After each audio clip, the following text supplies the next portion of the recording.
this is a series of interviews with artists, photographers, and researchers that we do as part of the Festival of Political Photography 2021. The festival was founded 2014, and it's based in Helsinki, Finland. And this is the 5th time the festival takes place. The theme of this year is Bird's Eye View. My name is Anna-Kaisa Rastenberger, and I'm interviewing Marek Jancovic. Marek Jancovic is a media scholar and assistant professor based in Amsterdam. The special focus of Marek's interests lies on the mutual interactions between media technology and society. It's really great to have you, Marek, to do this interview with me. So very welcome. And first, I'd like to know a bit more. Could you tell me a bit more about your research interests, and especially why and how did you get interested in animals and birds in relation to technology? Thank you so much, Anna-Kaisa. It's wonderful to be here, or yeah, thank you for having me virtually. I think my interest in animals and technology started out on YouTube. I noticed this particular genre of videos, which is videos for cats. And they tend to be these very long 8-hour, sometimes 10-hour videos of just birds flying around or sitting next to a feeder that are meant for basically domestic cats to be watching. And I was just fascinated by it because it really reminded me of something that I had never thought much about, and that's the fact that animals are also users of technology, and increasingly so, right? Animals that live in our homes, but also farm animals, productive animals. These creatures that we have in our homes, they interact with the kind of devices, with the phones, with the tablets, with the TV screens that we have. And I think that was the starting point of a very long-lasting fascination that I have regarding animal media interactions. Okay. The installation that will be part of the exhibition of the Festival of Political Photography at the Finnish Museum of Photography, it is based on your text, which is titled Animal Techniques. It's an article that in which you deal with the tensions between humans, animals, and technology. And it's a text that it's not focused on animal pictures or animal photos or human beings photographing animals, but your approach is very different. Can you tell a bit about like how you're approaching on that topic in the text? Yes, I think one specific example that I like very much, but which doesn't actually appear in the text because it's a little bit more recent, is the autofocus function of cameras. So this is a wonderful example because what happened in the last 2 years, it started last year, is that almost all of the major camera manufacturers, Canon, Nikon, Sony, Panasonic, updated the firmware of their cameras so that the autofocus can recognize animal faces. And this sounds like it's a small detail. It's something that happens, you know, it deals with firmware and with very specific camera technology. But at the same time, to me, it really indicates a larger cultural shift it indicates something about the role that animals play in our lives, where, you know, these camera manufacturers are suddenly acknowledging on the level of technology that we produce a lot of images of the animals that live with us. And to me, it's a very subtle thing, the kind of firmware update, but at the same time, it speaks to much larger cultural transformations. So I think this to me is a good example of what I also try to do in the essay, and what I would say I'm busy with in my work as a media scholar, and that's the kind of underlying cultural relationships between animals and technology, and also the way that they affect our human society. Yeah, it's like maybe it's a bit paradoxical to turn our gaze back to human beings, but it's also like what do you think, or how do you think that birds or data produced by birds can help us or could help us as human beings to understand our place as one of the animals on the planet? Birds are very special in this respect because many animals are being tracked all around the world, right? There are now hundreds of thousands or even millions of animals that have some sort of GPS tracker or GLS tracker attached to their bodies. But birds are quite special because they move around a lot. They traverse enormous distances all around the globe. Much more so than other animals that have a comparable size, which I think makes them very special because they can tell us a lot. The way that their migration patterns change, for instance, this can be an indication of what is happening to our world, what we ourselves as humans, what our activities are doing to the world, to the environment that the birds also live in. So I think in that sense, birds play a very important role in shaping the knowledge that we have of our environment. But to me, another important question that we should be asking is, not just what is the role of birds in producing this knowledge, but should we be relying on them to produce knowledge for us in the first place, right? This is also a question of ethics. The British literature and film scholar Anat Pick speaks about this kind of human desire to make animals unconditionally visible, right? It's this kind of drive that we have to put cameras in animals' environments. It's the very popular nature documentaries that are always marketed as a kind of secret look into animals' world. There's this kind of desire to make animals very visible. And Anat Pick poses the question of, is this really ethically desirable? Don't animals also have a kind of right to privacy, a right to their own dignity? I find it a very provocative question because it allows us to kind of imagine what would happen if we flipped the situation, if we attached, tracking devices to people without their consent and started monitoring their movements all around the world. And of course, this has happened in the past. There have been scandals with, people getting tracked against their will, and it becomes a big problem. People don't like it. People get upset. It results in lawsuits because we strongly assume that we have a right to privacy, right? We're very attached to this idea that we want to have power over the data that we produce. And so what if we applied the same standard to birds and to other animals, right? What would happen if we started treating them with the same level of dignity that we expect for humans? I think it's a very difficult question to answer, probably impossible, but at the same time, it's very provocative and I think very, very useful to help us think about these issues. Yes, definitely. And it's also probably something that we have been thinking a lot now in relation to the festival and this bird's eye view, that camera technology, it has this very paradoxical role in gaining the knowledge and producing the knowledge for human beings and about the world. That, of course, it has been a remarkable tool for human gaze to observe the nature and birds and understand how nature functions.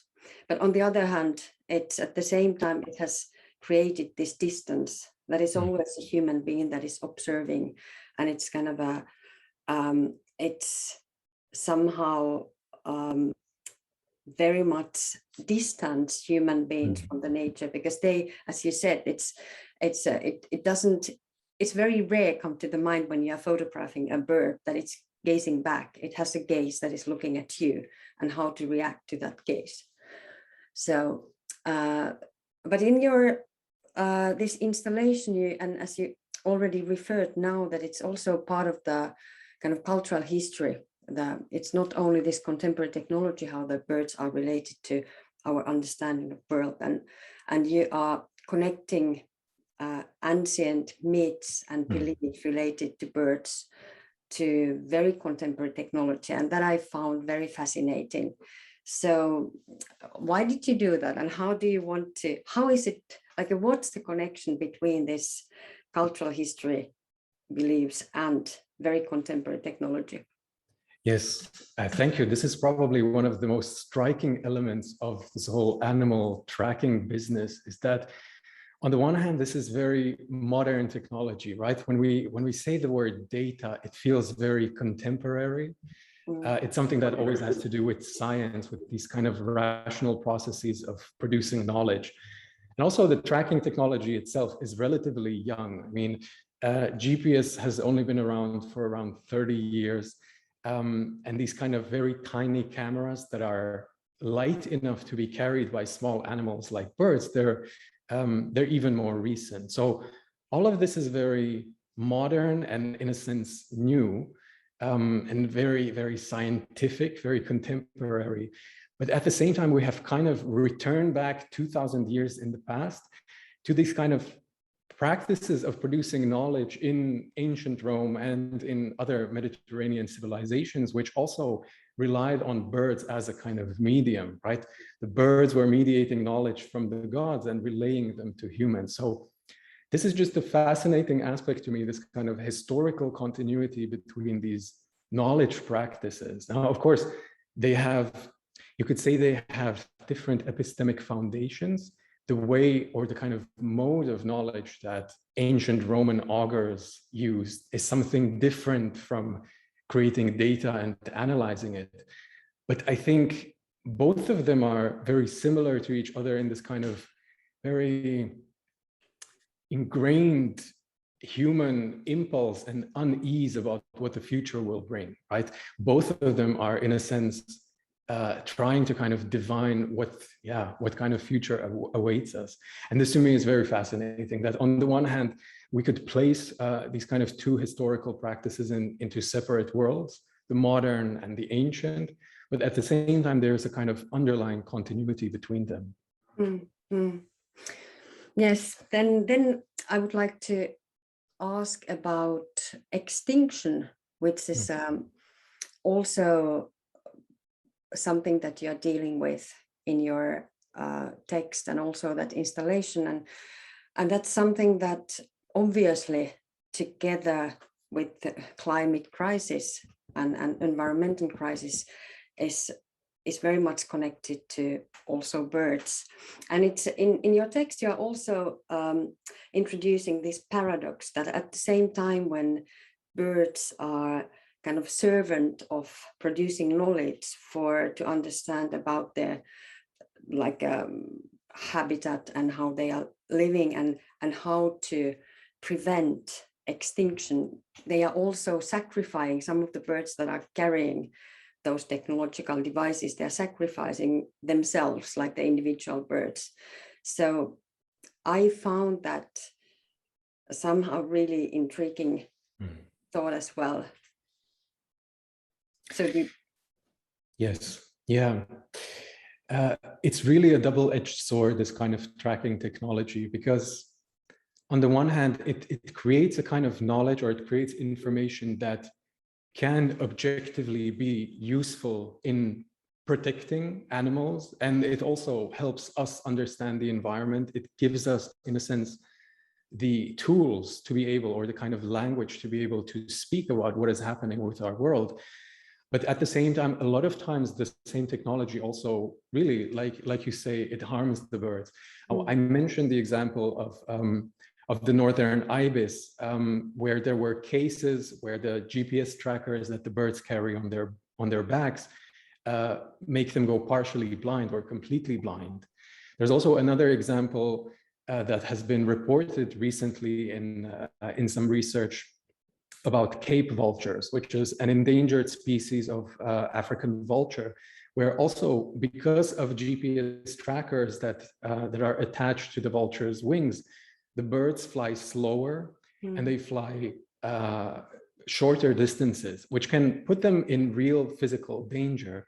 So it's this kind of balance. And of course, the conservationists who apply these kind of technologies and who work with the animals, they always strive to discover new techniques, and they always try to minimize the harm. But there is this kind of real balance between, the the data and the importance, the societal and environmental importance of this information that that the trackers and the birds create, and at the same time the real physical harm that the devices cause to the individual animals. So it's really a kind of scale that's ethically, I find, quite problematic, because it's a dilemma that you can't really solve. Of course, you can always develop new practices, but at the same time, the tracking technologies are always a form of intrusion into the bird's habitat, into their lives. Mm-hmm. I think the conclusion that maybe I take from that is that, in a sense, it's somehow inevitable to be using these kind of data extraction techniques, because they can help us and they can help also animal environments. But I guess I wish that it wasn't necessary, right? I wish that we would come into action and maybe be a little bit more aware of the dangers to the environment that we're causing without necessarily having to produce this kind of data in the first place. Mm-hmm. When you're talking about these tracking systems and when you're talking about technology, it's obvious that it's not very much related to photography in that representational way we very often still think of the images and especially photographic images. But I would still like to go a bit back to this question about animal photographing world or animal photographers, and question about intention, and because I think it's really fascinating to ask that from you, who have been really kind of approaching the question of camera technology and animals from very diverse perspectives. That what does it, how should we understand animals as photographers? How much is it connected to intention, and how much is it like how could we interpret the images that animals are taking? Yeah, this is a wonderful question. I think talking about intention is very tricky, because we cannot really know what the animals are thinking, but simply the fact that an animal can grab a camera and is able to take pictures or to move around with it or to create some kind of recorded footage, I think it's a very good reminder of the fact that we're not the only ones who can use technology, right? I think especially in this kind of contemporary Western culture that we live in, we tend to assume too much that because technological objects are designed for us, we are also the only ones who can and should be using them. And it is these kind of moments when, let's say, a seagull grabs a camera and starts flying around with it, or when an octopus grabs some sort of recording device, or I don't know, when a macaque makes a selfie. These kind of funny moments, they really remind us that, you know, animals can also be very skillful media users. They're curious about their environment. They're engaged with the objects that they find in their life spaces. So that, to me, those kind of videos are really it's a kind of reminder of that. Actually, the Canadian scholar Sarah Swain talks about this viral video of an octopus playing with a camera, and she interprets that that video to mean that, you know, the fact that the octopus grabs this object means that it was somehow meaningful to it. It reminds us of certain qualities of the camera that we as humans might have forgotten, or that we might not even be aware of. So I think in that sense, photographs made by animals are really useful, because they can be a good reminder of, you know, our position in the world, and maybe just to take our ego down a little bit. Yeah, wonderful. Then I have only one last question, and it's related to the impact cameras and camera technology are having on our contemporary societies.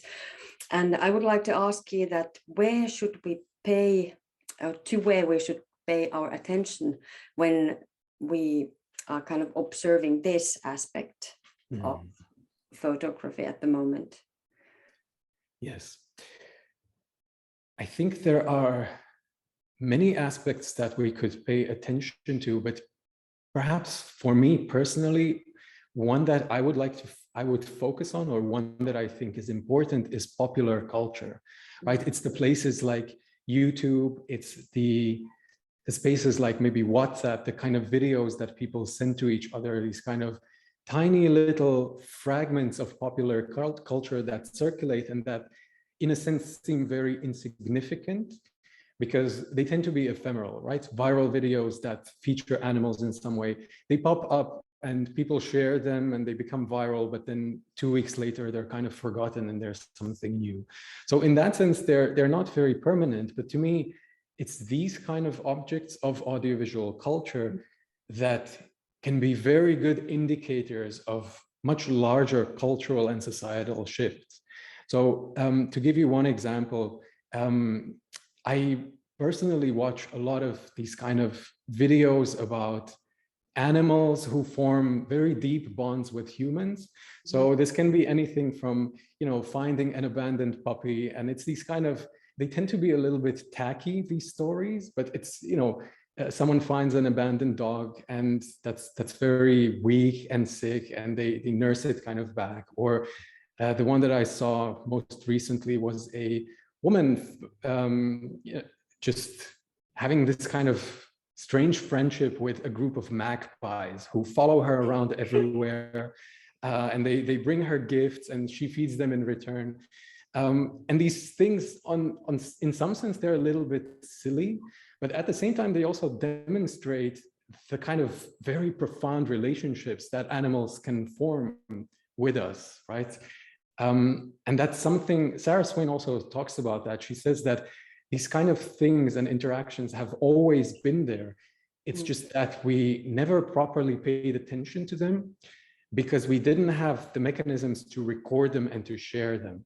And so I think this is something where photographic technology really comes into play. It's these kind of moments that we can now record because we all carry cameras around with us at all times. We can record these kind of interactions and we can share them with millions of people online, which also makes them a lot more visible. So I think it's these kind of tiny objects that circulate around on all kinds of online platforms that can really speak to the transformations that are going on. Yeah, that's fascinating. Thank you, Marek. It's I really want to thank you for these thoughts. Thank you so much, Anka, for having me. Bye-bye. Bye.